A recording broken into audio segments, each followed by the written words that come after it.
रूस के परिवहन मंत्री रहे रोमन स्टारोवोइट को जो है राष्ट्रपति व्लादिमीर पुतिन ने बर्खास्त किया था और उसके कुछ ही घंटे के बाद मॉस्को में ही एक गाड़ी में उनकी अपनी कार में उनका जो शव है वो बरामद हुआ। ये जो वारदात है उसमें ये कहा जा रहा है कि उन्होंने खुद को गोली मार ली और रूसी जांच समिति के जो प्रवक्ता हैं उनकी तरफ से ये कहा गया है कि ये प्राथमिक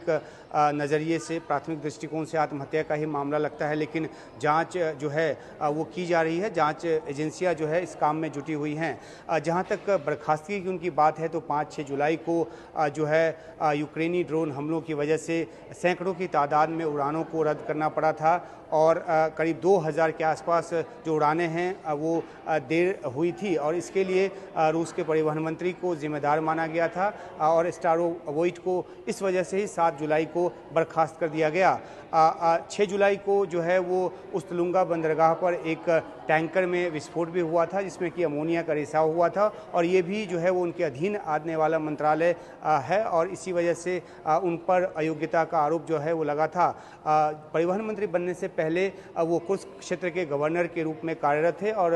उनकी बर्खास्तगी जो है उनके कार्यकाल से जुड़ी धोखाधड़ी की जांच से भी जोड़कर देखा जा रहा है, जिसमें विशेष रूप से सीमा रक्षा परियोजनाओं में जो 1 बिलियन रूबल तकरीबन 10 मिलियन अमेरिकी डॉलर का जो गबन है वो शामिल है। अब जो है ये जानकारी इस समय सामने आई, काफ़ी ये सेंसिटिव मामला है और व्लादिमीर पुतिन ने जो है वो जब इनके खिलाफ उन्होंने जांच बिठाए तो कई जो बड़े अधिकारी हैं उन्होंने इनके खिलाफ गवाही दी थी।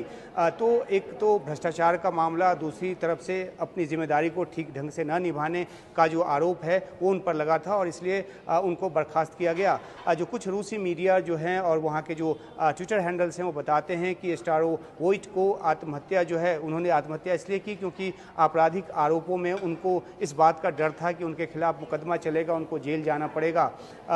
ये भी एक बात कही जा रही है कि जो रूसी अभिजात वर्ग है जो कि बहुत ज़्यादा मजबूत है, वहाँ पे कुलीन वर्ग जो है